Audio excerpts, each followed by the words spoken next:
أشهد أن لا إله إلا الله وحده لا شريك له وأشهد أن محمدا عبده ورسوله أما بعد فأعوذ بالله من الشيطان الرجيم بسم الله الرحمن الرحيم الحمد لله رب العالمين الرحمن الرحيم مالك يوم الدين إياك نعبد وإياك نستعين اهدنا الصراط المستقيم صراط الذين أنعمت عليهم صراط الذين أنعمت عليهم غير المغضوب عليهم ولا الضالين ما كان الله ليذر المؤمنين على ما أنتم عليه حتى يميز الخبيث من الطيب وما كان الله ليطلعكم على الغيب ولكن الله يجتبي من رسله من يشاء فآمنوا بالله ورسله وإن تؤمنوا وتتقوا فلكم أجر عظیم۔ یہ سورت آل عمران کی آیت نمبر 180 ہے۔ اس آیت میں اللہ تعالیٰ فرماتا ہے اللہ ایسا نہیں کہ وہ مومنوں کو اس حال پر چھوڑے رکھے جس پر تم ہو جب تک پلید کو پاک سے الگ نہ کر دے، اور اللہ ایسا نہیں کہ تم کو غیب پر مطلع کر دے، بلکہ اللہ اپنے رسولوں میں سے جس کو چاہتا ہے چن لیتا ہے۔ پس تم اللہ پر اور اس کے رسولوں پر ایمان لاؤ، اور اگر تم ایمان لاؤ اور تقوی اختیار کرو تو تمہارے لیے بڑا اجر ہے۔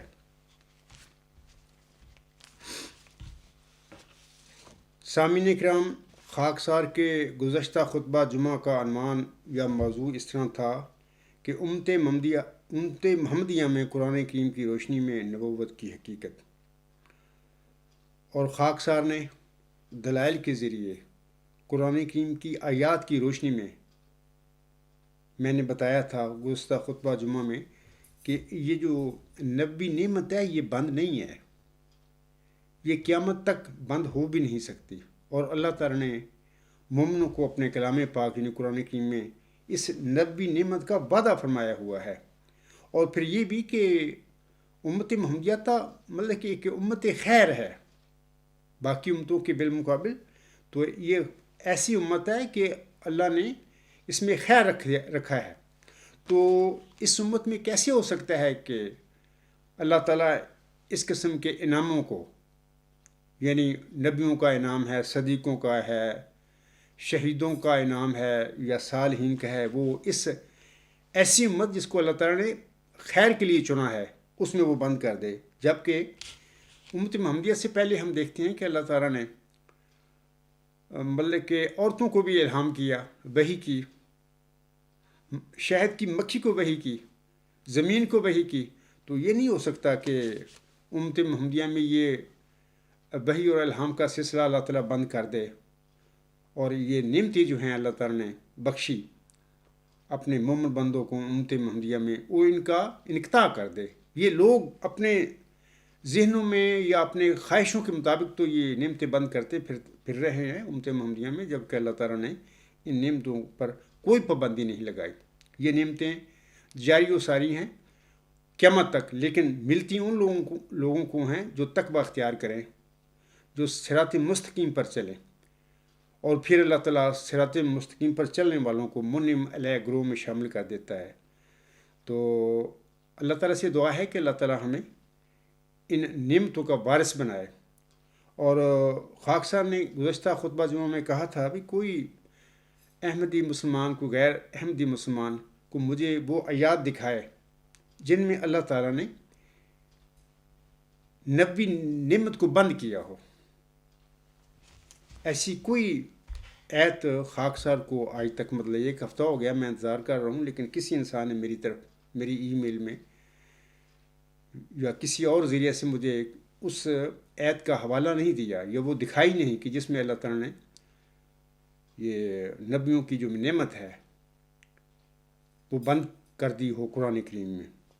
تو اللہ تعالیٰ سے دعا ہے کہ اللہ تعالیٰ سب کو ان نعمتوں کو پانے کی توفیق بخشے. اور یہ نعمتیں ان لوگوں کو ملا کرتی ہیں جو صراط مستقیم پر چلتے ہیں، جیسے کہ سورۃ فاتحہ میں اللہ تعالیٰ نے ہمیں دعا سکھائی ہوئی ہے کہ اے اللہ ہمیں سیدھے راستے کی طرف ہدایت بخش، اور وہ سیدھا راستہ جس پر چلنے والوں کو تو نے منعم علیہ گروہ میں شامل فرمایا. آگے اللہ تعالیٰ نے سیدھی راستے کی طرف ہدایت کی بھی تشریح فرما دی سورۃ انعام کی آیت نمبر 84 سے 91 تک کہ یہ وہ نبی ہیں، نبیوں والی سیدھے راستے کی طرف ہدایت نبیوں والی ہدایت ہے کہ سیدھے راستے پر چلنے کے بعد اللہ نبی بنا دیتا ہے. جیسے کہ بار بار ان آیات میں یعنی سورۃ انعام کی مذکورہ آیات میں اللہ فرماتا ہے کہ میں سیدھے راستے کی ہدایت سے میری یہی مراد ہے کہ میں اس پر چلنے والوں کو نبی نعمت بخش دیا کرتا ہوں، یہی میری سیدھے راستے کی طرف ہدایت ہے. اسی طرح سورۃ فاتحہ میں صراط الذین انعمت علیہم کہ فرمایا ہے اللہ تعالیٰ نے کہ میں جو سیدھی راستے کی طرف چلیں گے یا ہدایت میں ان کو دوں گا تو میں ان کو منعم علیہ گروہ میں بھی شامل فرما دوں گا. یہ وہی منعم علیہ گروہ ہے جس کی اللہ نے سورۃ النساء کی آیات 70 اور 71 میں وعدہ فرمایا ہوا ہے. تو بہرحال اللہ تعالیٰ ہم سب کو اس سیدھے راستے پر چلنے کی ہدایت بخشے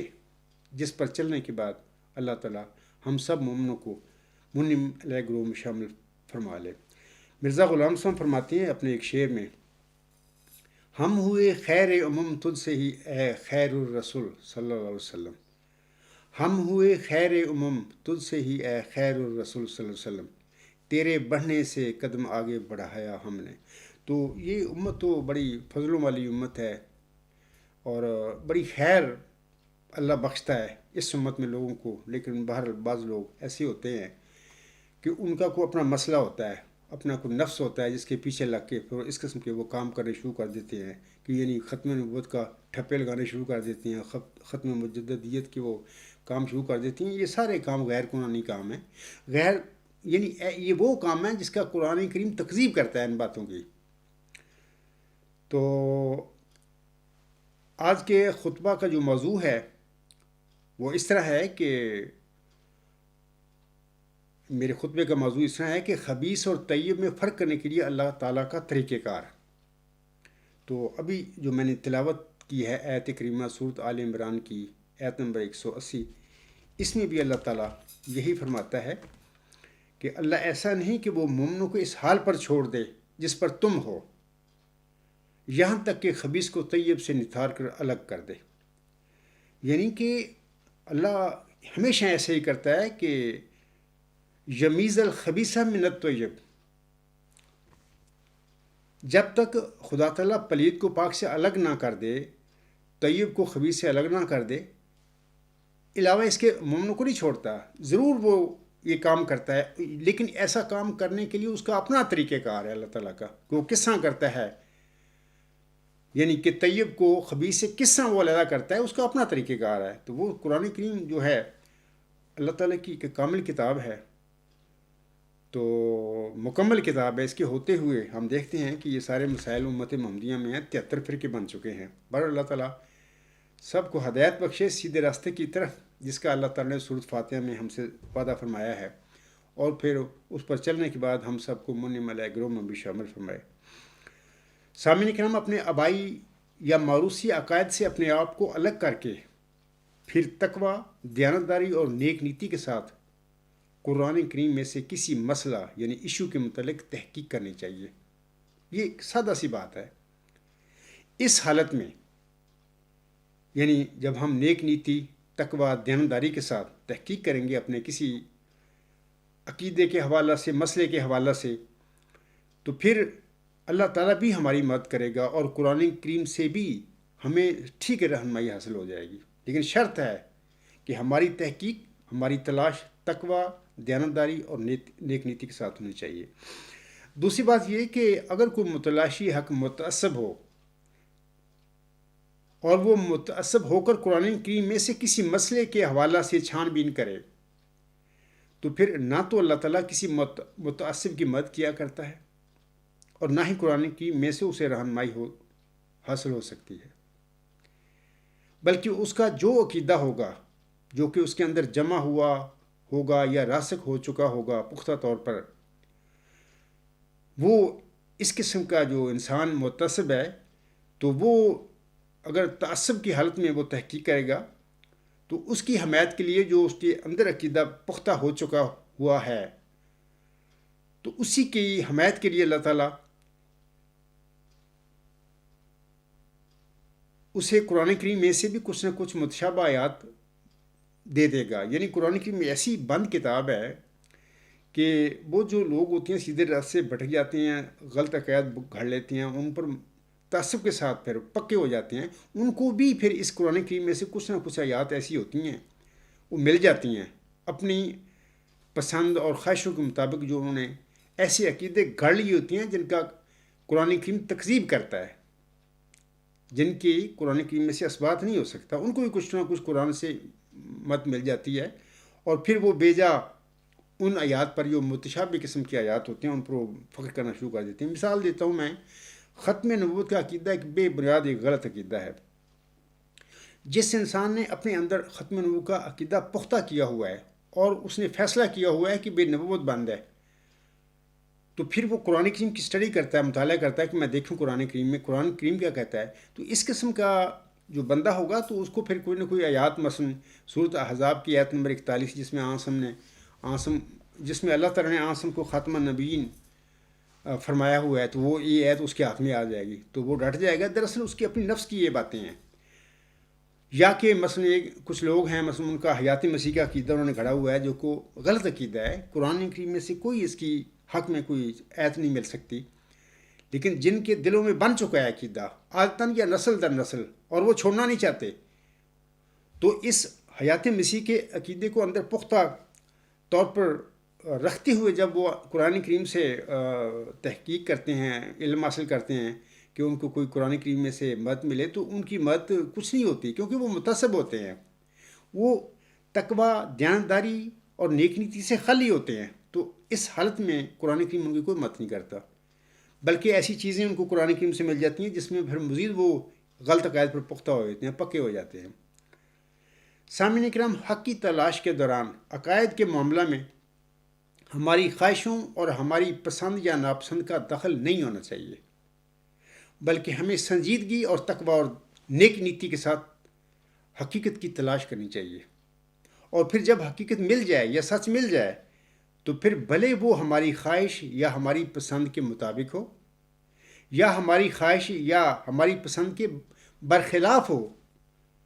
ہمیں اس حقیقت کو، اس سچائی کو قبول کر لینا چاہیے۔ یہی صحیح طریقہ ہے اور یہی سیدھا راستہ ہے، اسی طرح ہمیں کرنا چاہیے۔ اسی میں ہماری دنیاوی اور اخروی زندگی کی بھلائی ہے۔ سامعین کرام، جہاں تک متشابہ مضامین کا تعلق ہے تو اس سلسلے میں اللہ تعالیٰ سورۃ آل عمران کی آیات 8 اور 9 میں فرماتا ہے: هو الذی انزل علیک الکتاب منہ آیات محکمات ہن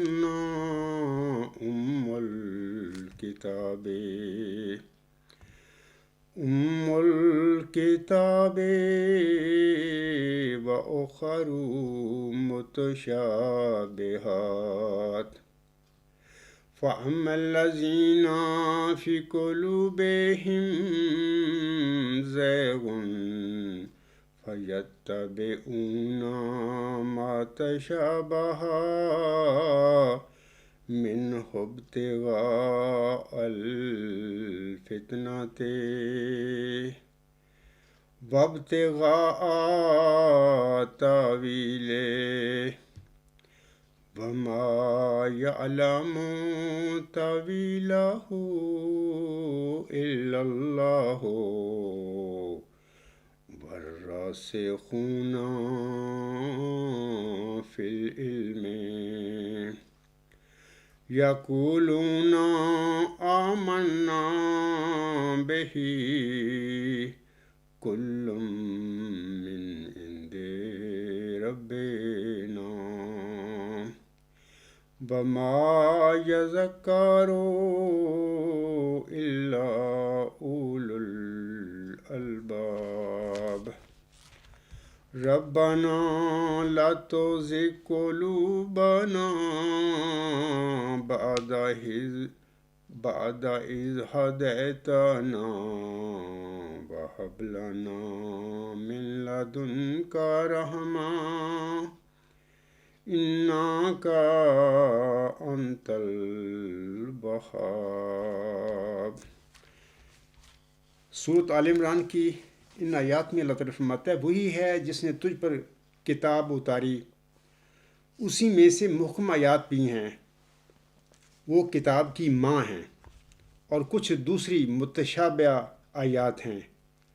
پس وہ لوگ جن کو دلوں میں کجی ہے، وہ فتنہ چاہتے ہوئے اور اس کی تعویل کی خاطر اس میں سے اس کی پیروی کرتے ہیں جو باہم مشابہ ہے، حالانکہ اللہ کے سوا اور ان کے سوا جو علم میں پختہ ہیں کوئی اس کی تعویل نہیں جانتا۔ وہ کہتے ہیں کہ ہم اس پر ایمان لے آئے، یعنی وہ راسخون جو علم ہوتے ہیں، وہ کہتے ہیں ہم اس پر ایمان لے آئے، سب ہمارے رب کی طرف سے ہے اور عقل مندوں کے سوا کوئی نصیحت نہیں پڑتا۔ اور پھر اللہ فرماتا ہے، وہ دعا بھی کرتے ہیں: اے ہمارے رب، ہمارے دلوں کو ٹیڑھا نہ ہونے دے بعد اس کے کہ تو ہمیں ہدایت دے چکا ہو، اور ہمیں اپنی طرف سے رحمت عطا کر، یقیناً تو ہی بہت عطا کرنے والا ہے۔ تو ہم دیکھتے ہیں کہ ان آیات میں بھی اللہ تعالیٰ نے یہی فرمایا ہے کہ قرآن کریم بالکل ایک مکمل کتاب ہے، جیسا کہ اللہ تعالیٰ فرماتا ہے شروع میں ہی: ذَلِکَ الْکِتَابُ لَا رَیْبَ فِیہِ ھُدًى لِلْمُتَّقِینَ، یعنی یہ وہ کتاب ہے لا ریب فیہ، اس میں کوئی شک نہیں، یعنی اس کے مکمل ہونے میں کوئی شک نہیں، اور یہ ہدایت بخشنے والی ہے، اس میں بھی کوئی شک نہیں۔ لیکن اللہ نے آگے فرما دیا ھدًى للمتقین، یہ متقیوں کے لیے ہدایت کا موجب بنتی ہے، یہ متقیوں کو ہدایت دیتی ہے۔ اب جس انسان کے اندر اپنی نفسانی خواہشیں ہوں یا اپنے نفس کے ذریعے اپنے اندر کچھ عقائد بنا کر بیٹھ جائے اور وہ ہلنے کے لیے تیار نہ ہو، تقوی کو بھی الگ کر دے، نیک نیتی بھی اس میں چلی جائے، تو اس قسم کے جو بندہ ہوگا، متلاشی حق ہوگا، اس کو پھر قرآن کریم میں سے ہدایت نہیں مل سکتی۔ یعنی خدا تعالیٰ فرما رہا ہے کہ اس قسم کے جو لوگ غیر متقی ہوتے ہیں، جو نیک نیت نہیں ہوتے، جن کی اپنی آرزوئیں اور خواہشیں ہوتی ہیں، ان کو ان کی خواہشوں کے مطابق پھر قرآن کریم میں سے ہدایت نہیں ملا کرتی، کیونکہ یہ کتاب متقیوں کو ہدایت دیتی ہے، وہ جو اللہ کا خوف رکھتے ہیں اور نیک نیت ہوتے ہیں وغیرہ وغیرہ۔ اور پھر یہ بھی فرما دیا اس آیت میں جو ابھی میں نے تلاوت کی ہیں، 2 آیات ہیں آل عمران سورہ کی 8 اور 9، کہ اس کتاب میں دونوں قسم کی آیات ہیں، ایسی کتاب بین بھی ہیں، محکم آیات ہیں، وہ اس کتاب کی جڑ ہیں، اس کتاب کی ماں ہیں، اور دوسری کچھ متشابہ آیات بھی ہیں۔ متشابہ آیات سے مراد ہے کہ ان کے معنی ایک سے زیادہ ہوتے ہیں، تو پھر جن کے دلوں میں کجی ہوتی ہے وہ فتنہ چاہتے ہوئے پھر وہ اس قسم کی آیات کی طرف بھاگتے ہیں جو کہ ذو معنی ہوتی ہیں، یہ متشابہ ہوتی ہیں۔ بہر اللہ تعالیٰ سب کو سمجھ دے، عقل دے، فہم دے۔ بلا شبہ یہ کامل کتاب ہے، پوری ہدایت اس میں موجود ہے، لیکن اس ہدایت کو پانے کے لیے ہم اپنے اندر تقویٰ پیدا کر لیں، نیک نیت بن جائیں، ہمارا اپنا ذاتی کوئی ایجنڈا نہیں ہونا چاہیے، تو پھر یہ مکمل کتاب ہے اس قسم کے بندے کے لیے بھی، اور اس کو ہدایت بھی دیتی ہے، اور سب کو دعا کرنی چاہیے، اور اسی طرح ہدایت کی تلاش بھی کرنی چاہیے قرآن کریم میں سے۔ اب یہاں پر میں نبوت کے حوالے سے مثال دیتا ہوں، جیسا کہ خاکسار کا گزشتہ خطبہ جمعہ بھی اسی موضوع پر تھا کہ امت محمدیہ میں قرآن کریم کی روشنی میں نبوت کی حقیقت۔ دیکھیں، اللہ تعالیٰ نے سورۃ احزاب میں آیت خاتم النبیین نازل فرمائی، اسی قرآن کریم میں جو مکمل کتاب ہے، لیکن ہم دیکھتے ہیں کہ اس مکمل کتاب کے ماننے والے خود بخود کئی فرقوں میں بٹ گئے، کچھ خود ختم نبوت بنا کر بیٹھ گئے، کچھ اجرائے نبوت کے قائل ہیں، اور جو لوگ اجرائے نبوت کے قائل ہیں ان میں سے یہ خاکسار بھی شامل ہے، میری جماعت بھی شامل ہے انہی میں، اور جماعت احمدیہ قادیان بھی انہی میں شامل ہے۔ تو اکثریت جو قوم کی ہے وہ اپنے جو علماء ہیں جو ان کے پیچھے لگ کر ختم نبوت کے وہ دفتر بنا کر بیٹھ گئی، اور اس کی وجہ کیا بنی؟ وجہ یہی سورۃ احزاب کی آیت نمبر 41، جس میں اللہ تعالیٰ نے آسم کو خاتم النبی ہونے کا اعزاز بخشا ہے۔ خاکسار کو اپنا گزشتہ خطبہ جمعہ میں اس کی تفصیل بتا چکا ہے کہ خاتم النبیین کا اصل مطلب کیا ہے۔ اور سامعین کرام، بظاہر خاتم کا لفظ ذو معنی ہے، اور ایک لحاظ سے یہ لفظ مشتبہ ہے، اگرچہ اللہ تعالیٰ نے لفظ خاتم کی اپنی دیگر آیات میں تفسیر فرما دی ہوئی ہے کہ آہنگ کے حوالے سے استعمال کیے گئے اس لفظ خاتم کے معنی ختم ہونا کے نہیں ہیں، جیسا کہ سورۃ فاتحہ ہے۔ خاکسار کا گزشتہ خطبہ جمعہ اسی حوالے سے تھا کہ سورۃ فاتحہ ہے، سورۃ النساء ہے، سورۃ الاعراف ہے، اور سورۃ الانعام ہے۔ ان میں آہنگ کو اللہ تعالیٰ نے جو آیت 41 میں خاتم النبیین کا مقام و مرتبہ بخشا ہے، اس کی تفسیر فرما دی کہ اس میں خاتم النبیین سے ہرگز یہ مطلب نہیں ہے کہ آسم نبیوں کو ختم کرنے والے ہیں، ہرگز نہیں ہے، کیونکہ نبوت تو کہ ایسی نعمت ہے جس کا اللہ تعالیٰ نے اجرا کیا ہوا ہے امت محمدیہ میں، اور یہ تو ایسی امت ہے کہ جو امت خیر ہے۔ تو جیسا کہ مرزا صاحب نے فرمایا ہے، ہم ہوئے خیر امم تجھ سے ہی اے خیر الرسول صلی اللہ علیہ وسلم، تیرے بڑھنے سے قدم آگے بڑھایا ہم نے۔ تو اس امت میں کچھ لوگ اگرچہ وہ بھی پڑھتے ہیں، سورۃ فاتحہ بھی وہ پڑھتے ہیں، سورۃ النساء بھی پڑھ رہتے ہیں، سورۃ اعراف بھی پڑھتے ہیں، سورۃ انعام بھی پڑھتے ہیں، اس کے باوجود چونکہ ان کا نفس ان کو کہتا ہے، نفس کیا ہوتا ہے؟ شیطان ہوتا ہے۔ وہ شیطان جس نے ہمارے جد امجد حضرت آدم علیہ السلام اور ان کی زوجہ کو جو ہماری ماں ہیں ان کو جنت میں ہی بھٹکا دیا تھا سیدھے راستے سے، تو وہ نفس ہمارے انسانوں کے ساتھ لگا ہوا ہے۔ تو ہم اس شیطان سے پھر بچنے کے لیے ہمیں چاہیے کہ تقویٰ اختیار کریں اللہ کا، اور سیدھے راستے پر چلتے ہوئے نیک نیتی کے ساتھ قرآن کریم میں سے اپنے عقائد کے متعلق جستجو کریں، اور نفس سے الگ ہو کر، نفس تو ہے ہی شیطان، وہ تو گمراہ کرتا ہے۔ تو یہ جو لوگ ہیں سارے جن کے میں متعلق کہتا ہوں کہ وہ ختم نبوت کا یہ کر کے بیٹھے ہوئے ہیں، وہ بھی پڑھتے ہیں، سورۃ فاتحہ بھی پڑھتے ہیں، النساء پڑھتے ہیں وہ، اور الانعام بھی پڑھتے ہیں، اور اعراف بھی پڑھتے ہیں، سارا وہاں پہ تفسیر اللہ نے فرما دی، خاتم النبیین کی وہ تفسیر ہے، لیکن ان کا دل نہیں چاہتا کہ یہ نبی نعمت کا سلسلہ جو جاری ہے قیامت تک، اس کو ہم مان لیں، کیونکہ ان کی اپنی نفسانی خواہشیں ایسی ہوتی ہیں کہ نہیں، محمد صلی اللہ علیہ وسلم کو ایسا نبی ہم مانیں کہ جس پر نبیوں کی نعمت ختم کر دی گئی ہے۔ اگر آنسم کو ایسا نبی مانا جائے کہ جس پر نبیوں کی نعمت یہ مطلب کہ وہ بند کرنے والا نبی، تو اس میں تو آنسم کی شان میں گستاخی ہے۔ وہ نبی ایسا نہیں تھا کہ نبیوں کی نعمت جو ہے، جو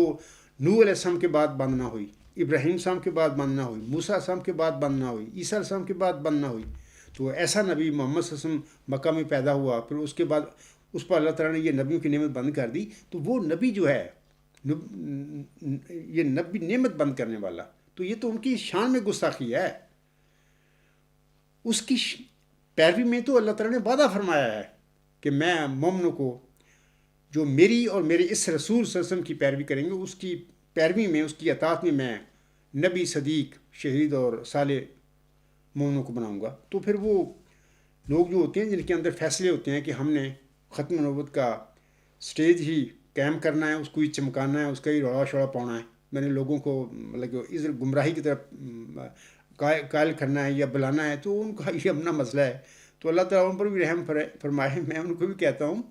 کہ قرآن کریم باقی مکمل اور کامل کتاب ہے، لیکن ہے یہ ہدایت جو ہے دیتی ہے، یہ متقیوں کو دیتی ہے۔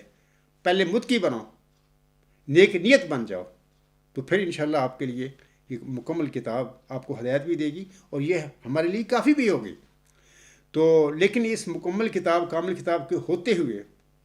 میں وہ لوگ جو مجھ پر بھی سوال کرتے ہیں کہ ہمارے پاس کامل کتاب ہے، مکمل کتاب ہے، کسی مجدد کی، کسی نبی کی کیا ضرورت ہے، میں ان سے کہوں گا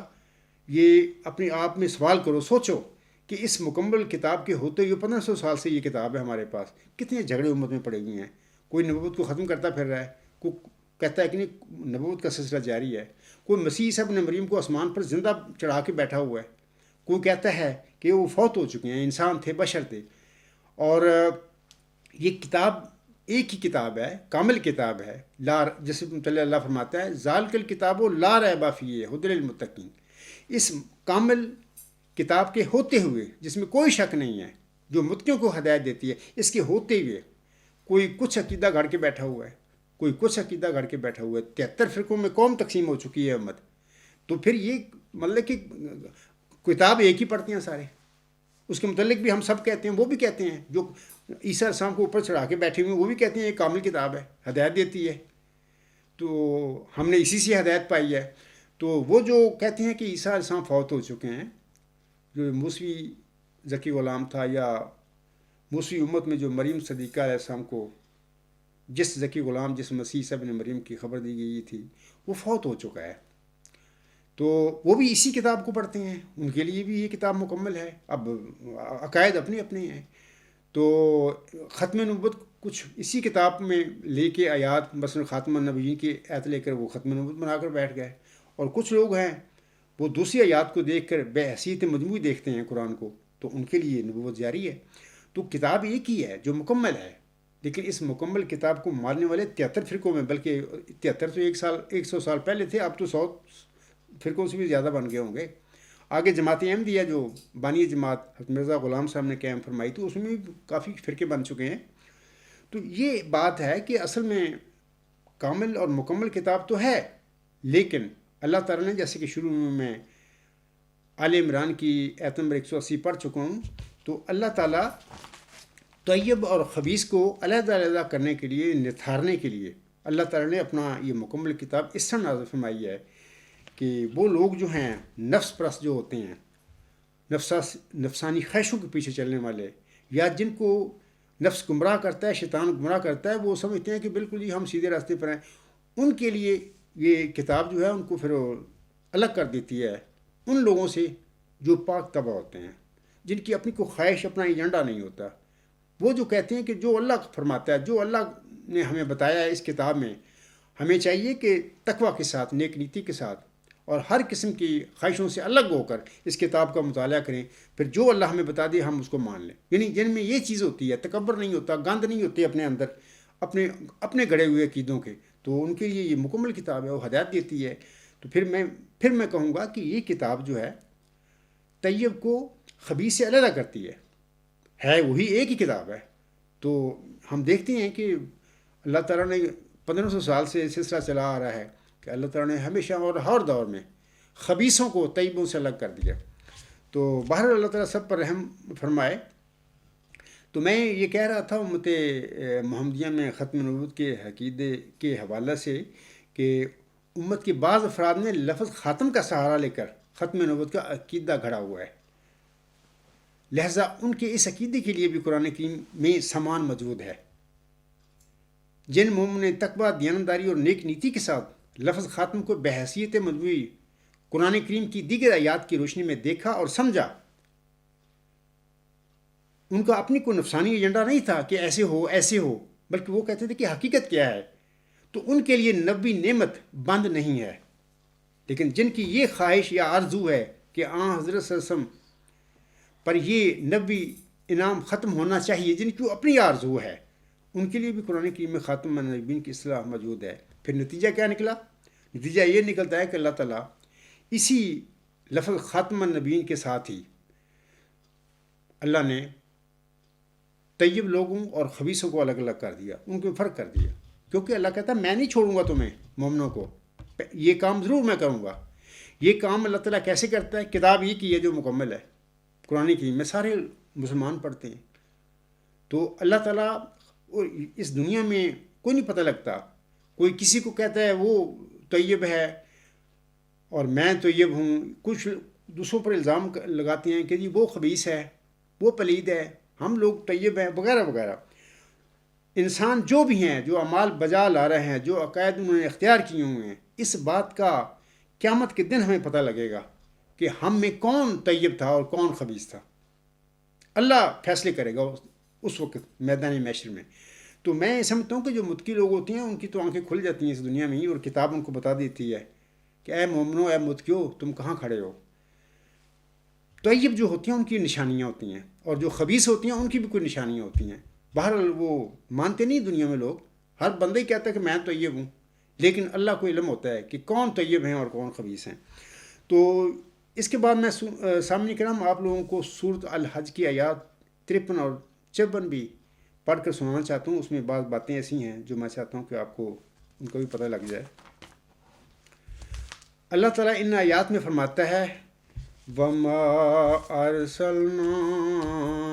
مِن قَبْلِكَ مِن رَّسُولٍ وَلَا نَبِيٍّ إِلَّا إِذَا تَمَنَّىٰ أَلْقَى الشَّيْطَانُ فِي أُمْنِيَّتِهِ فَيَنسَخُ اللَّهُ مَا يُلْقِي الشَّيْطَانُ ثُمَّ يُحْكِمُ اللَّهُ آيَاتِهِ وَاللَّهُ عَلِيمٌ حَكِيمٌ لِيَجْعَلَ مَا يُلْقِي الشَّيْطَانُ فِتْنَةً لِلَّذِينَ فِي قُلُوبِهِم مَّرَضٌ وَالْقَاسِيَاتِ قُلُوبُهُمْ وَإِنَّ الظَّالِمِينَ لَفِي شِقَاقٍ بَعِيدٍ.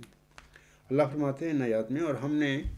تجھ سے پہلے یعنی اپنے پیارے نبی حضرت محمد مصطفیٰ احمد مجتبیٰ صلی اللہ علیہ وسلم کو مخاطب کر کے اللہ فرماتا ہے جن کی شان سب نبیوں سے بڑھ کر ہے، وہ جو سب نبیوں سے زیادہ مطہر اور پاک وجود تھا، اور علیم اور خبیر اللہ نے انہیں علم دیا تھا، وہ بنے تھے. تو انہی کے متعلق اللہ تعالیٰ اپنے قرآن کریم میں فرماتا ہے کہ خبیر سے پوچھا کرو، مطلب کہ اللہ تعالیٰ کے وجود کے بارے میں. تو اسی نبی سے مخاطب ہو کر اللہ تعالیٰ فرماتا ہے اور ہم نے تجھ سے پہلے نہ کوئی رسول بھیجا اور نہ ہی کوئی نبی، مگر جب بھی اس نے خواہش کی تو شیطان نے اس کی خواہش میں کچھ ملا دیا. بھائی دیکھو، نفس تو ہمارے ساتھ ہے، نبیوں کے ساتھ بھی ہے. نفس کے بغیر تو کوئی بھی انسان نہیں. جو نفس سے خالی ہو جائے، جس کو اللہ نفس سے الگ کر دے، وہ تو فرشتہ بن جاتا ہے. آگے اللہ فرماتا ہے تب اللہ اسے منسوخ کر دیتا ہے جو شیطان ڈالتا ہے، پھر اللہ اپنے نشانوں کو مضبوط کر دیتا ہے، اور اللہ بہت جاننے والا اور حکمت والا ہے۔ نتیجتاً اگلی آیت میں اللہ فرماتا ہے نتیجتاً تاکہ وہ اسے جو شیطان ڈالتا ہے ان لوگوں کے لیے فتنہ یعنی آزمائش کا موجب بنائے جن کے دلوں میں بیماری ہے، یعنی دنیا کی یا نفس کی بیماری ہے، اور جن کے دل سخت ہو چکے ہوں، اور یقیناً ظالم لوگ شدید مخالفت میں بہت دور نکل گئے ہیں۔ تو دیکھیں اللہ تعالیٰ نے ان آیات میں بھی واضح فرما دیا کہ ہر انسان نفس کے ساتھ پیدا ہوا ہے، نبی بھی نفس کے بغیر نہیں ہوتے، ان کے ساتھ بھی نفس ہوتا ہے۔ بعض اوقات ان کا جب اللہ کا کلام ان پر نازل ہوتا ہے، وہی نازل ہوتی ہے، تو بعض اوقات ان کا نفس بھی اس میں کوئی دخل دیتا ہے۔ یعنی میں نے ابھی آیات پڑھی ہیں سورۃ الحج کی آیت نمبر 53 اور 54، تو پھر جب نفس دخل دے دیتا ہے وہی میں، تو اس کی کوئی پھر وہ تعبیر کر لیتے ہیں، لیکن چونکہ اللہ تعالیٰ کے صادق نبی اور رسول ہوتے ہیں تو اللہ تعالیٰ نہیں چاہتا کہ وہ اس غلطی میں پڑے رہیں، یا ان کی وہ غلطی ان کے بعد بھی رہے اس کی جماعت میں، اس کی امت میں۔ تو اللہ تعالیٰ کیا کرتا ہے، اللہ تعالیٰ مزید وحی کے ساتھ ان کو اس ارتدادی غلطی سے اٹھا دیتا ہے۔ یعنی وہ نفس نے جو بات ڈالی تھی، جو شیطان کی وجہ سے کوئی ایک ایسا چیز پیدا ہو گئی تھی نبی کی تعلیم میں، تو اللہ تعالیٰ نبی پر نئی فریش وحی نازل فرما کر اس غلطی سے نبی کی وجود کو اٹھا دیتا ہے، اس اجتہادی غلطی کو دور کر دیتا ہے، ایسے بنا دیتا ہے اس نبی کو کہ اس نے کوئی اجتہادی غلطی کی ہی نہیں۔ تو یہ بڑی ایک فلسفہ ہے نبیوں پر جو وحی نازل ہوتی ہے، اور پھر ان سے بعض اوقات اجتہادی غلطیاں ہوتی ہیں، اور بعض اوقات ایسا بھی ہوتا ہے کہ خود خدا تعالیٰ کی منشا ہوتی ہے، خدا چاہتا ہے کہ میرا یہ بزرگ بندہ، میرا نبی یہ اس قسم کی یہ بات کہے، اور مقصد اللہ تعالیٰ کا یہ ہوتا ہے پھر اللہ تعالیٰ ان نبیوں کے بعد ان کی جماعتوں، ان کی امتوں کو اور ان کی اولادوں کو پھر ان کا آزمائش کرتا ہے، ٹیسٹ کرتا ہے کہ کیا وہ سیدھے راستے پر ہیں یا کہ وہ اپنے نفسانی خواہشوں کے پیچھے چلے ہوئے ہیں۔ پھر بعد میں پھر نا وہ جو غلطی پیدا ہوتی ہے نفس کی وجہ سے، جیسے کہ ابھی میں نے پڑھا ہے نا کہ اللہ تعالیٰ فرماتا ہے لِيَجْعَلَ مَا يُلْقِي الشَّيْطَانُ فِتْنَةً لِلَّذِينَ فِي قُلُوبِهِم مَّرَضٌ وَالْقَاسِيَةِ قُلُوبُهُم، نتیجتاً تاکہ وہ اسے جو شیطان ڈالتا ہے ان لوگوں کے لیے فتنہ یعنی آزمائش کا موضوع بنائے جن کے دلوں میں بیماری یعنی دنیا کی یا نفس کی بیماری ہے، اور جن کے دل سخت ہو چکے ہیں، اور یقین ظالم لوگ شدید مخالفت میں بہت دور نکل گئے ہیں۔ تو اس قسم کے جو لوگ ہوتے ہیں پھر وہ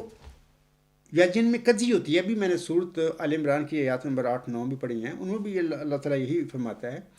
کہ جن کے دلوں میں کجی ہوتی ہے، اپنی خواہشیں کچھ ہوتی ہیں، وہ ان آیات کی طرف بھاگتے ہیں جو متشابہ ہوتی ہیں۔ آج بھی یہ معاملہ چل رہا ہے دنیا میں، ہم دیکھتے ہیں بہت سارے لوگ ہیں میرے سامنے، وہ متشابہ کی طرف بھاگتے ہیں، جبکہ اللہ تعالیٰ کی ایک کامل مکمل پرفیکٹ کتاب ہمارے پاس موجود ہے، لیکن مسئلہ ہے یہ کہ وہ تقویٰ کی کمی ہوتی ہے جس کی وجہ سے یہ ایسی باتیں ہوتی ہیں۔ تو اللہ تعالیٰ سب پر رحم فرمائے۔ میں کہہ رہا تھا کہ اللہ تعالیٰ پھر وہ ٹیسٹ اور آزمائش کرنے کے لیے بعض ایسی باتیں نبی کے منہ سے نکلوا دیتا ہے، یا نبی کا نفس اس میں کر دیتا ہے کہ جو بعد میں پھر جو لوگ ہوتے ہیں جن کے دلوں میں نفسانی خواہشیں بیماریاں ہوتی ہیں، جن کے دل سخت ہوتی ہیں، پھر وہ ابتلا میں چلے جاتے ہیں ان کی وجہ سے۔ تو اللہ تعالیٰ ان کی پھر آزمائش کرتا ہے، اور اکثریت جو پھر وہ سیدھے راستے سے بھٹک جاتی ہے، اور وہ ان باتوں کے حوالے دیتی ہے کہ جی فلاں ہمارے نبی جو تھا یا بانی جماعت تھا یا بانی امت ہو، اس نے یہ کہا تھا۔ مثلا میں بتاتا ہوں کہ عاصم نے فرمایا ہوا ہے انا خاتم النبیین لا نبی بعدی، یہ عاصم کے الفاظ ہیں۔ اور یعنی یہ حدیث بھی بعض وہ لوگ جو خاتم النبیین کا سہارا لے کر عید کا وہ جو ختم نبوت کا عقیدہ گھڑتے ہیں، تو وہ کہہ دیتے ہیں کہ عاصم نے یہ فرمایا ہوا ہے۔ کیا فرمایا ہوا ہے میں پڑھ دیتا ہوں حدیث۔ وہ یہ ہے کہ ابو داؤد اور ترمذی میں یہ حدیث حضرت ثوبان رضی اللہ تعالیٰ عنہ سے مروی ہے۔ وہ فرماتے ہیں ان ثوبانہ قال قال رسول اللہ صلی اللہ علیہ وسلم وانا خاتم النبیین لا نبی بعدی۔ حضرت ثوبان رضی اللہ تعالیٰ عنہ سے روایت ہے کہ رسول اللہ صلی اللہ علیہ وسلم نے فرمایا اور میں خاتم النبیین ہوں، میرے بعد کوئی نبی نہیں۔ یہ مشکات شریف جلد 3 صفحہ 15۔ تو یہ دیکھنا عاصم نے فرمایا ہے، اس میں وہ جو آیات اللہ تعالیٰ نے بیان فرمائی ہیں، سورۃ فاتحہ نازل کی، سورۃ النساء کی آیت 70-71 نازل فرمائی عاصم پر، اور سورۃ انعام کی آیات 84 تا 91 نازل فرمائی، اور سورۃ اعراف میں اللہ تعالیٰ نے یہ بھی فرما دیا کہ نبیوں اور رسولوں کا سلسلہ جاری ہے، جو ان کی باتوں کو مانے گا اور ان کے پیچھے چلے گا، جو ہدایت اللہ سے لے کر آئیں گے، تو ان کی کوئی خوف اور غم نہیں ہوگا، لیکن جو مقابلہ کریں گے ان کا، تو وہ پھر اس دنیا میں بھی خسارے اور آخرت میں بھی خسارے میں ہوں گے۔ یہ باتیں ہوتے ہوئے بعض لوگ نا خاتم النبیین کی آیت کو پکڑ کے یہ عاصم کی حدیث بھی لے لیتے ہیں کہ عاصم نے فرمایا وَأَنَا خَاتِمُ النَّبِيِّينَ، اللہ نبی عبادی۔ دیکھنا اللہ تعالیٰ کے کلام میں اور اس کے نبی پاک سے جو ہوتا ہے، اس کے کلام میں تضاد نہیں، کنٹرڈکشن نہیں ہو سکتی۔ اس کا مطلب کچھ اور ہے جو عاصم نے فرمایا ہے، لیکن اللہ تعالیٰ نے آپ کے منہ سے وہ بات کہلوائی نہیں، اس لیے کہ اللہ نے امت محمدیہ میں پھر بعض لوگوں کا ٹیسٹ کرنا تھا، وہ کرتے کیا ہیں۔ مثلا اللہ تعالیٰ اگر آنس کے منہ سے یہ بات نکلوا دیتا کہ وَأَنَا خَاتِمُ النَّبِيِّينَ، لا نبی تشریحی بادی، یعنی ایسی عاصم لفظ نکالتے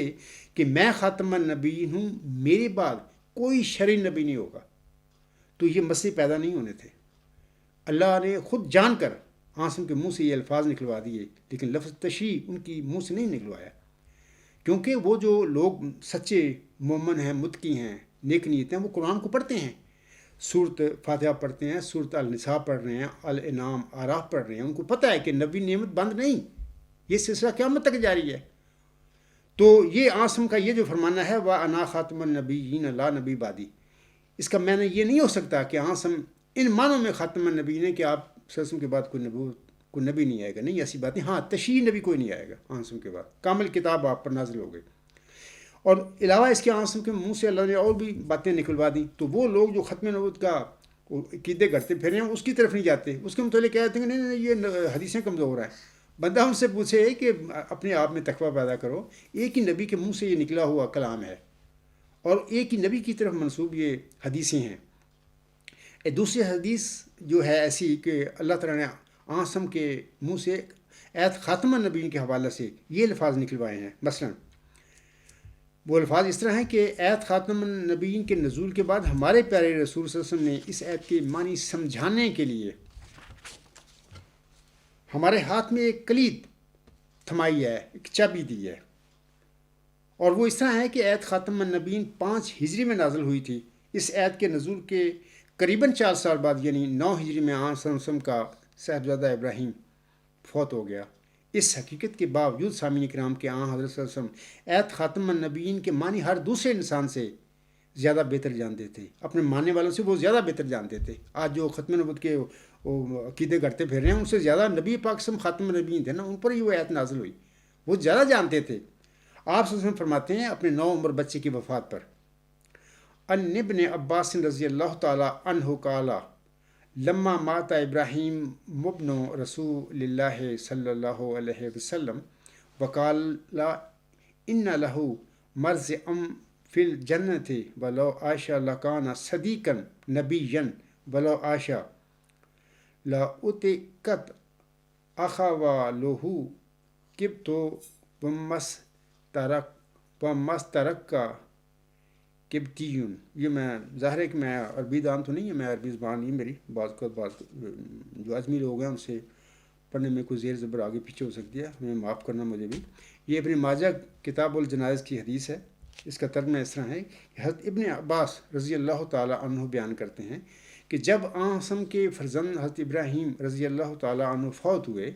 تو آپ صلی اللہ علیہ وسلم نے اس کی نماز جنازہ پڑھائی اور فرمایا اگر میرے بیٹے زندہ رہتے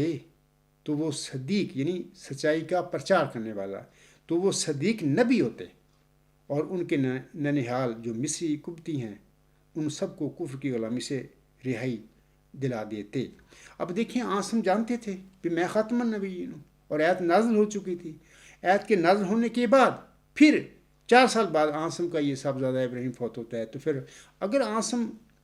آخری نبی تھے، عاصم کے بعد نبوت کا سلسلہ اللہ نے بند کر دیا ہوتا، ظاہر عاصم کو تو پتہ ہونا تھا، تو پھر عاصم کیوں یہ بات فرماتے کہ اگر میرا یہ بیٹا ابراہیم زندہ رہتا تو وہ صدیق نبی ہوتا؟ یہ کیوں کہتے؟ آپ صلی اللہ علیہ وسلم کا یہ فرمانا کہ اگر میرا یہ صاحبزادہ ابراہیم زندہ رہتا تو وہ صدیق نبی ہوتا، یہ بتا رہا ہے کہ خاتم النبیین نے خاتم النبیین کے قطعاً یہ معنی نہیں ہے کہ عاصم پر نبیوں کی نعمت ختم ہو گئی ہے. نہیں، ایسی کوئی بات نہیں. یہ بے علم لوگ ہیں جو اس قسم کے یہ قرآن کریم کی تعلیم سے دور لوگ ہیں جو اس قسم کے میں نے آیت خاتم النبیین کے لیتے ہیں. اللہ ان پر رحم فرمائے. اور عاصم تو کھول کے بتا دیا. تو اچھا، وہ جن کے نفس درمیان میں حائل ہیں وہ چاہتے ہیں کہ ہر صورت میں ہم لوگ عاصم کو آخری نبی بنا دیں، تو وہ اس قسم کی حدیثوں کو کہتے ہیں کہ نہیں یہ کمزور حدیثیں ہیں، حالانکہ ساری حدیثیں عاصم کے منہ سے نکلی ہوئی ہیں نا. اسی طرح ایک اور حدیث ہے کہ ام المومنین حضرت عائشہ صدیقہ رضی اللہ تعالی عنہا فرماتی ہیں قولوا انہ خاتم الانبیاء ولا تقولوا لا نبی بعدہ، در منشور جلد 5 صفحہ 204. یعنی اے لوگو، تم یہ تو کہا کرو کہ حضرت صلی اللہ علیہ وسلم خاتم النبیین ہیں، مگر یہ نہ کہا کرو کہ آپ صلی اللہ علیہ وسلم کے بعد کوئی نبی نہیں ہوگا. یہ خود عائشہ صدیقہ رضی اللہ تعالی عنہا ام المومنین فرما رہی ہیں. تو وہ جو ہر وقت عاصم کے ساتھ زندگی انہوں نے گزاری عاصم کی وفات تک، اس کو ایت خاتم النبیین کا زیادہ علم ہو سکتا ہے کہ یہ جو بعد میں لوگ آئے ہیں امت میں جن کے ساتھ نفس بھی لگے ہوئے ہیں وہ زیادہ جانتے ہیں. ایسی بات نہیں ہے. بالکل عاصم کے بعد کوئی نبی نعمت بند نہیں ہے. یہ سلسلہ جو روحانی انعاموں کا ہے قیامت تک جاری و ساری ہے. اس کے بعد یہ جو میں نے ابھی سورۃ حج کی آیات پڑھی ہیں 53 اور 54، تو ان آیات کے حوالہ سے، بلکہ آیت 53 کے حوالہ سے حضرت مرزا غلام احمد صاحب اپنی کتاب آئینہ کمالت اسلام روحانی خزائن جلد 5 صفحات 352 353 پر لکھتے ہیں. آپ علیہ السلام فرماتے ہیں، اب جل شانہ ہو آیت موصوفہ ممدوعہ میں فرماتا ہے کہ اس ادنا درجہ کی وحی میں جو حدیث کہلاتی ہے بعض صورتوں میں شیطان کا دخل بھی ہو جاتا ہے، اور وہ اس وقت کہ جب نبی کا نفس ایک بات کے لیے تمنا کرتا ہے تو اس کا اجتہاد غلطی کر جاتا ہے. اور نبی کی اجتہادی غلطی بھی دراصل وحی کی غلطی ہے، کیونکہ نبی تو کسی حالت میں وحی سے خالی نہیں ہوتا. وہ اپنے نفس سے کھویا جاتا ہے اور خدا تعالیٰ کے ہاتھ میں ایک آلہ کی طرح ہوتا ہے. پس چونکہ ہر یک بات جو اس کے منہ سے نکلتی ہے وہی ہے، اس لیے جب اس کے اجتہاد میں غلطی ہو گئی تو وہی کی غلطی کہلائے گی، نہ کہ اجتہاد کی غلطی. اب خدا تعالیٰ اس کا جواب قرآن کریم میں فرماتا ہے کہ کبھی نبی کی اس قسم کی وحی، جس کو دوسرے لفظوں میں اجتہاد بھی کہتے ہیں، مس سے شیطان سے مخلوط ہو جاتی ہے. اور یہ اس وقت ہوتا ہے کہ جب نبی کوئی تمنا کرتا ہے کہ یوں ہو جائے، تب ایسا ہی خیال اس کے دل میں گزرتا ہے جس پر نبی مستقل رائے قائم کرنے کا ارادہ کر لیتا ہے.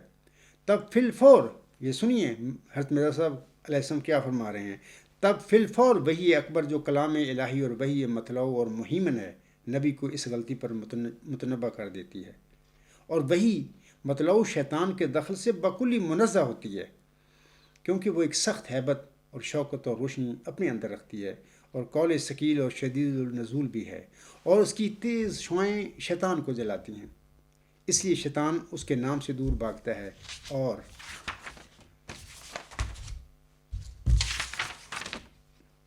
اس کے نزدیک نہیں آ سکتا. اور نیز ملائکہ کی کامل محافظت اس کے ارد گرد ہوتی ہے. لیکن وہی غیر مطلوع جس میں نبی کا اجتہاد بھی داخل ہے یہ قوت نہیں رکھتی. اس لیے تمنا کے وقت جو کبھی شاذ و ناظر اجتہاد کے سلسلے میں پیدا ہو جاتی ہے، شیطان نبی یا رسول کے اجتہاد میں دخل دیتا ہے، پھر وہی مطلوع اس دخل کو اٹھا دیتی ہے. یہی وجہ ہے کہ انبیاء کے بعض اجتہادات میں غلطی بھی ہو گئی ہے جو بعد میں رفع کی گئی ہے. تو میں یہ بتا دیتا ہوں، مثلا جیسے کہ آنسر فرماتے ہیں کہ انا خاتم النبیین لا نبی بعد، یہ اسی قسم کا اجتہاد ہے. آنسر میں اللہ نے آنسر کے منہ سے کہلوایا ہے. تو مزید میں بتا دیتا ہوں کہ جیسے جماعت احمدیہ میں حضرت مرزا غلام صاحب کے قلم سے اللہ نے ذکی غلام کے آگے بریکٹ میں لڑکا لکھوایا، تو یہ بھی اسی قسم کا اجتہاد ہے جس کی وجہ سے اللہ تعالیٰ نے امت محمدیہ کی اور جماعت احمدیہ کی اللہ نے آزمائش کرنی تھی. ایک اور حوالہ میں مختصر پڑھ دیتا ہوں. یہ بھی مرزا غلام صاحب کا ہی حوالہ ہے، آئینہ کمالات اسلام، روحانی خزان، جلد 5 صفحات 114 116۔ حضور صاحب فرماتے ہیں، میں بڑا باقی چھوڑتا ہوں، حوالہ پڑھ لیں وہاں پہ کتاب سے، مختصر میں بتا دیتا ہوں چند لائنیں۔ حضور صاحب فرماتے ہیں مگر بعض اوقات خدا تعالیٰ بعض مسالے کے لیے انبیاء کے فہم اور ادراک کو اپنے قبضہ میں لے لیتا ہے۔ جو احمدی لوگ ہیں نا، مثلا جو مسلمان بھائی مرزا صاحب کو مانتے ہیں، چلو ان کا مسئلہ کچھ اور ہے، جو مرزا غلام صاحب کو ماننے والے ہیں، آئینہ کمالات کتاب کو بھی مانتے ہیں، تو وہ ان کو سمجھے، غور کریں کہ مرزا صاحب وسلم کیا فرما رہے ہیں۔ ان سے میں درخواست کروں گا بھی اپنے جانوں پر رحم کرو، مرزا غلام صاحب کو آپ نے ماننا ہے تو اس کا جو کلام ہے کیا کہتا ہے وہ اپنے کلام میں، مرزا غلام صاحب اس پر توجہ کرو اور متقی ہو کر ان پر غور کرو، اس سے کیا ہمیں خبر ملتی ہے۔ حضور صاحب فرما رہے ہیں مگر بعض اوقات خدا تعالیٰ بعض مسالے کے لیے انبیاء کے فہم اور ادراک کو اپنے قبضہ میں لے لیتا ہے، تب کوئی قول یا فعل سہو یا غلطی کی شکل پر ان سے صادر ہوتا ہے، اور وہ حکمت الہی جو ارادہ کی گئی ہے ظاہر ہو جاتی ہے، تب پھر وحی کا دریا زور سے چلنے لگتا ہے اور غلطی کو درمیان سے اٹھا دیتا ہے، گویا اس کا کبھی وجود ہی نہیں تھا۔ مثال کے طور پر آنس نے فرما دیا انا خاتم النبیین لا نبی بعدی، بعد میں وہ باتیں بھی بتا دیں کہ جیسے کہ آنسن نے فرمایا ہے کہ اگر میرا یہ بیٹا صاحبزادہ ابراہیم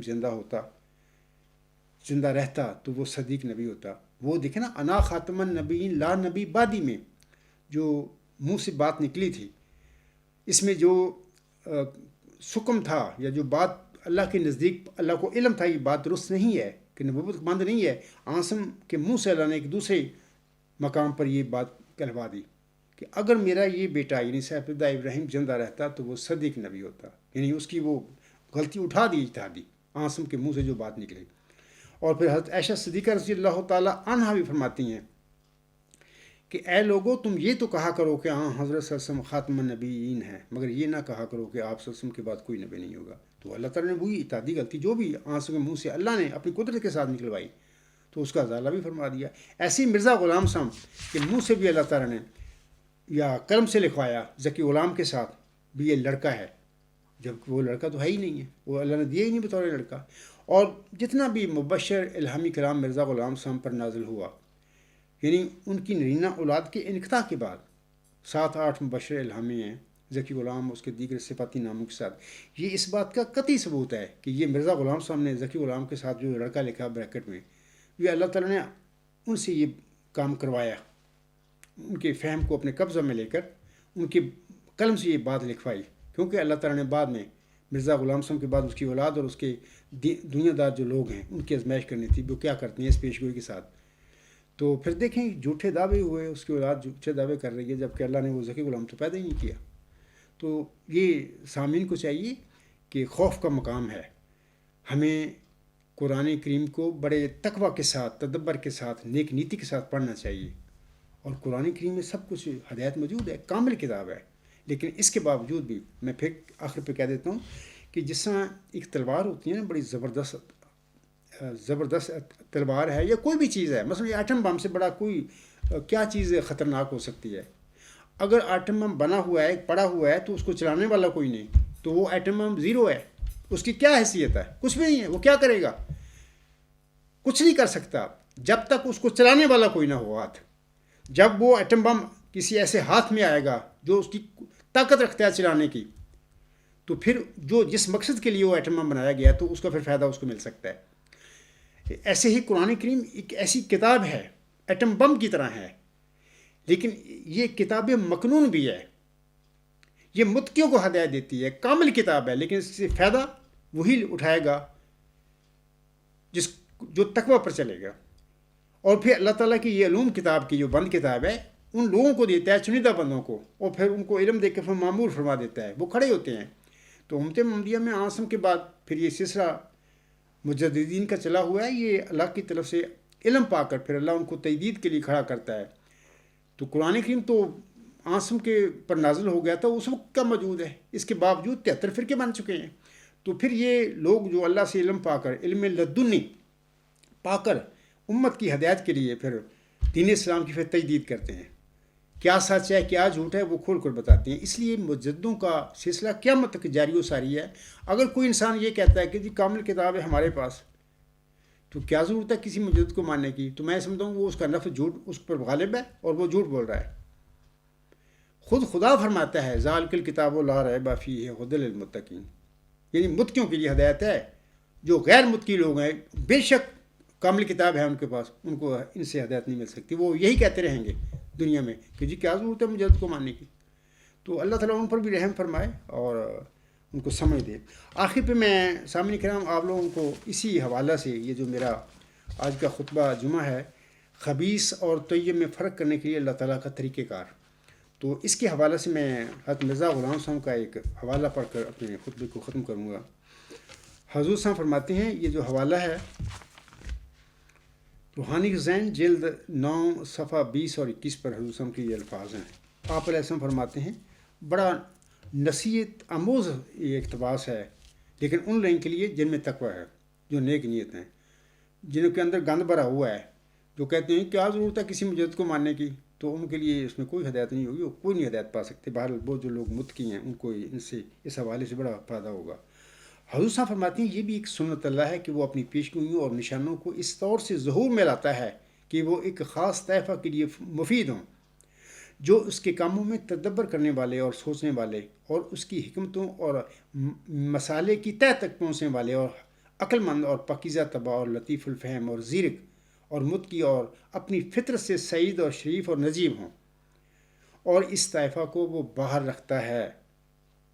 جو سفلہ مزاج اور جلد باز اور سطحی خیالات والے اور حق شناسی سے عاجز اور سوء ظن کی طرف جلد جھکنے والے اور فطرتی شکاوت کا اپنے پر داغ رکھتے ہیں. آگے حسن فرماتے ہیں وہ نافہموں کے دلوں پر رجس ڈال دیتا ہے، یعنی کچھ پردہ رکھ دیتا ہے، تب ان کو نور ایک تاریکی دکھائی دیتا ہے اور اپنی آرزوؤں کی پیروی کرتے ہیں اور ان کو چاہتے ہیں اور سوچنے کا مادہ نہیں رکھتے. یعنی کیا ضرورت ہے کسی مجدد کو ماننے کی، ہمارے پاس کامل کتاب ہے، مکمل کتاب ہے. یہ اس قسم کے بہانے ان کا نفس ان کو دیتا ہے. تو وہ کھڑے ہوئے لوگ ہوتے ہیں، اللہ ان پر رحم فرمائے. تو اس قسم کے لوگوں کو پھر قرآن سے کیا ہدایت مل رہی ہے، کامل کتاب ان کو کیا ہدایت دے. آگے حسن فرماتے ہیں اور ان کو سوچتے ہیں اور سوچنے کا مادہ نہیں رکھتے. اور خدا تعالیٰ کی اس فعل سے غرض یہ ہوتی ہے کہ خبیث کو طیب کے ساتھ شامل نہ ہونے دے. یہ وہی بات آ گئی نا جو آج کا میرا خطبہ جمعہ ہے کہ خبیث اور طیب میں فرق کرنے کے لیے اللہ تعالیٰ کا طریقہ کار. حضور صاحب یہی فرما رہے ہیں. اور خدا تعالیٰ کی اس فعل سے غرض یہ ہوتی ہے کہ خبیث کو طیب کے ساتھ شامل نہ ہونے دے اور اپنے نشانوں پر ایسے پردے ڈال دے جو ناپاک طبع کو پاکوں کے ساتھ شامل ہونے سے روک دیں، اور پاک طبع لوگوں کا ایمان زیادہ کریں اور علم زیادہ کریں اور معرفت زیادہ کریں اور صدق و صفات میں ترقی دیں اور ان کی زیرکی اور حقائق شناسی دنیا پر ظاہر کریں اور ان کو اس کسر شان اور بے عزتی سے محفوظ رکھیں جو اس حالت میں متصور ہے کہ جب ایک کج طبع اور سفلہ خیال اور نفس پرست اور ناداں ان کی جماعت میں شامل ہو جائے اور ان کے ہم پلہ جگہ لے لے. اور چونکہ خدا تعالیٰ کا ارادہ ہوتا ہے جو اس جماعت کے آب زلال کے ساتھ کوئی پلید مادہ نہ مل جائے، اس لیے وہ ایسی خصوصیت کے ساتھ اپنے نشانوں کو ظاہر کرتا ہے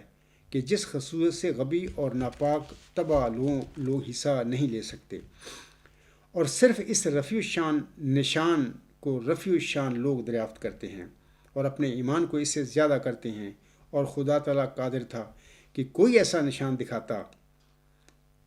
کہ تمام موٹی عقل کے آدمی اور پست فطرت انسان جو سادہ نفسانی زنجیروں میں مبتلا ہیں بدیہی طور پر اپنے نفسانی خواہشوں کے مطابق اس کو مشاہدہ کر لیتے، مگر در حقیقت نہ کبھی ایسا ہوا اور نہ ہوگا. اور اگر کبھی ایسا ہوتا اور ہر ایک کج فطرت اپنی خواہشوں کے مطابق نشان دے کر تسلی پا لیتے تو گو خدا تعالیٰ تو ایسا نشان دکھلانے پر قادر تھا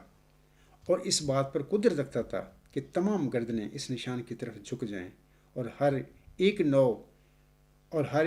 فطرت اس کو دیکھ کر سجدہ کرے. مگر اس دنیا میں جو ایمان بالغیب پر اپنی بنا رکھتی ہے اور تمام مدار نجات پانے کا ایمان بالغیب پر ہے، وہ نشان حامی ایمان نہیں ہو سکتا تھا، بلکہ ربانی وجود کا سارا پردہ کھول کر ایمانی انتظام کو بکلی برباد کر دیتا اور کسی کو اس لائق نہ رکھتا کہ وہ خدا تعالیٰ پر ایمان لا کر ثواب پانے کا مستحق رہے، کیونکہ بدیہات کا معنی ثواب کا موجب نہیں ہو سکتا۔ تو یہ حضور صلی اللہ علیہ وسلم کے الفاظ ہیں اور بڑے پیارے اور خوبصورت ہیں، لیکن ان لوگوں کے لیے ہیں جن میں تقوی ہے اور نیک نیتی ہے۔ جن کے اندر تقوی نہیں ہے، نیک نیتی سے بھی خالی ہیں، اپنے پروگرام اور ایجنڈے بنا کر پھر رہے ہیں، ان کو ان کی باتوں سے، نہ قرآن سے، یہ کامل کتاب ہے، نہ ان کو قرآن سے فائدہ حاصل ہو سکتا ہے، نہ اس قسم کی ایک عظیم برزدہ انسان اس کی ان باتوں سے حاصل ہو سکتا ہے۔ تو اللہ تعالیٰ اس قسم کے لوگوں پر رحم کرے اور ان کو سمجھ دے، اور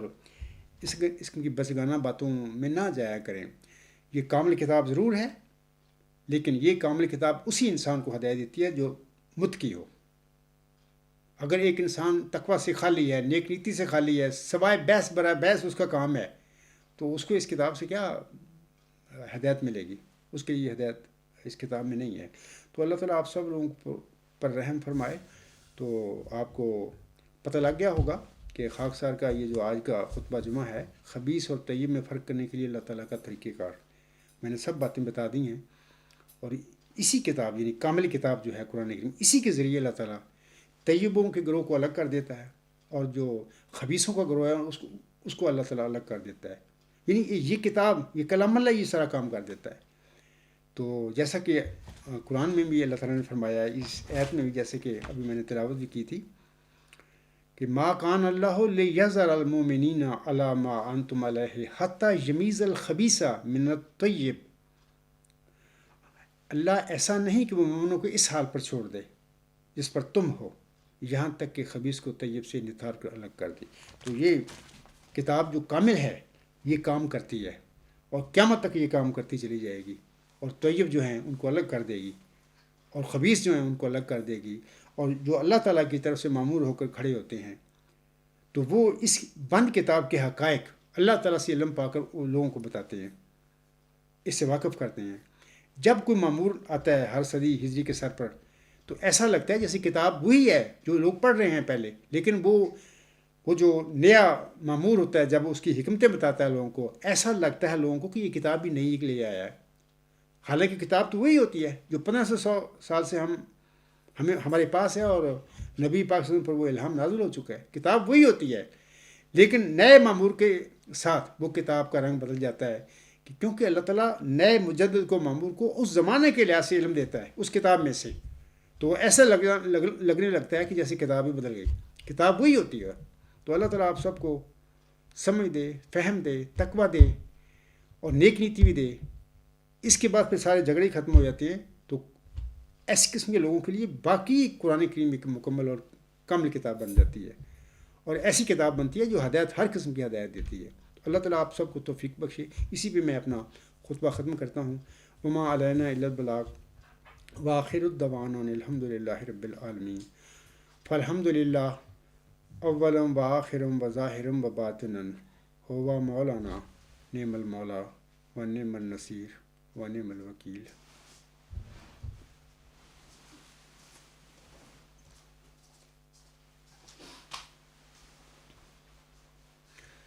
الحمد للہ